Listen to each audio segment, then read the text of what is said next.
Yo, what's up guys, Ghost here, welcome back to another video. Today we're going to be talking about what would you guys want to add or remove from Battlefield 2042 if you had the chance. I saw this over on Twitter. This was actually started by Eddie, Mr. Armored Kill, who is I believe the lead vehicles designer, super nice guy, and he posted this a few days ago saying you could change or add or remove 5 gameplay elements, be it vehicles, gadgets, weapons, within reason in the current state of Battlefield 2042, what would they be?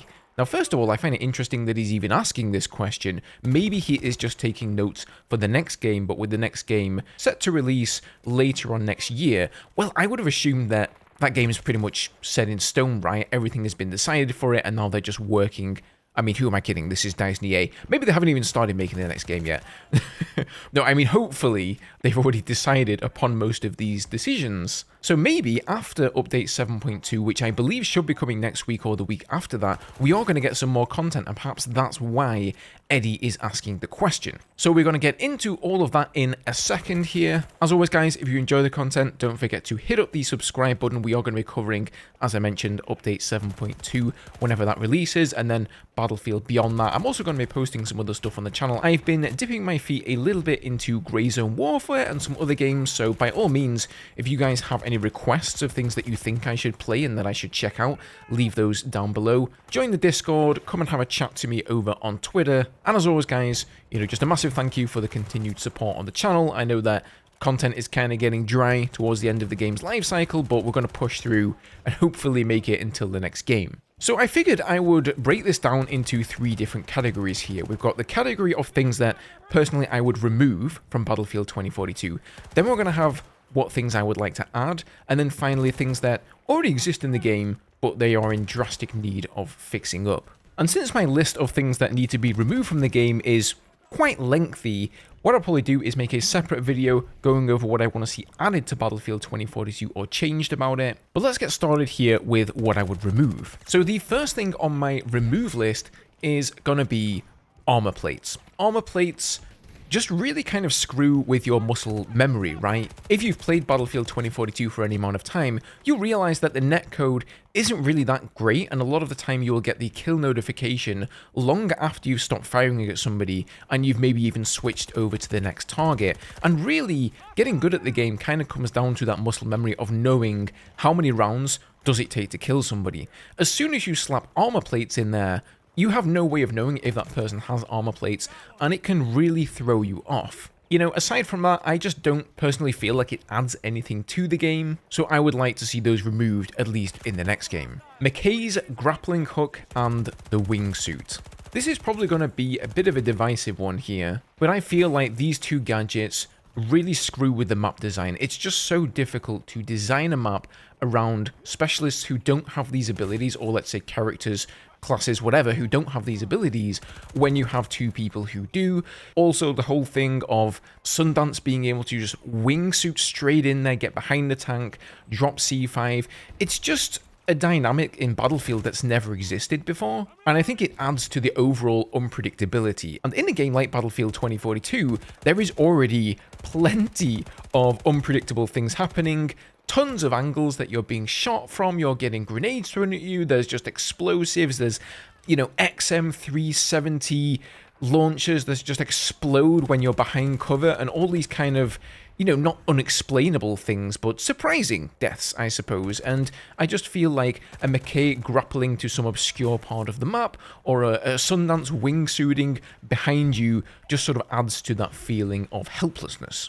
Now, this is really more of a change rather than removing it, but what I would do is remove the gunships from the game and bring back in the transport helicopters. I think the transports, like the Black Hawk that they had in Bad Company 2, is just the perfect transport helicopter. If it ain't broke, don't fix it. Let's just keep that in the game. I know they were trying to go for something different and futuristic here with the Condor and the Hind and all of that, but I just think it's not really, again, added much to the game. They're just way too tanky and hard to take down. I've done a video on this in the past where I squatted up with a bunch of guys. We had 2 people repairing, we had somebody on the gunner, I was flying, and I think if you got a whole squad in there, It's just like absolutely insane. I don't think the tankiness of transport helicopters per se is a bad thing if you've got people repairing them, if they are exactly that, if they are a transport helicopter and that is their role. But if it's a gunship, it's just too hard to balance. Get rid of it. Talking of too hard to balance, the next thing I would remove is the Tor tank. I mean, do we really need to even talk about this vehicle? It was just a bad idea. It was just a bad idea. This should never have been in the game. It has almost no bullet travel time. It can one-shot vehicles across the map. I know it's seen a number of nerfs so far, but it just doesn't really add anything that interesting. It's just like a camper's vehicle. You don't see anybody on a flag, even though, you know, Eddie and the team have made attempts to try and make the Tor tank a bit more versatile by giving it the new canister weapon, the sort of shotgun weapon, so that you can use it a little bit more aggressively on a flag and you don't have to use it for sniping. But I really don't see too many people making use of that. Obviously, tank versus tank, the Tor can puncture through APS. So as soon as you go up against a Tor tank and you're in a regular MBT, you're just dead. There's really not a lot you can do about it. The balance of that matchup there is just completely out of whack.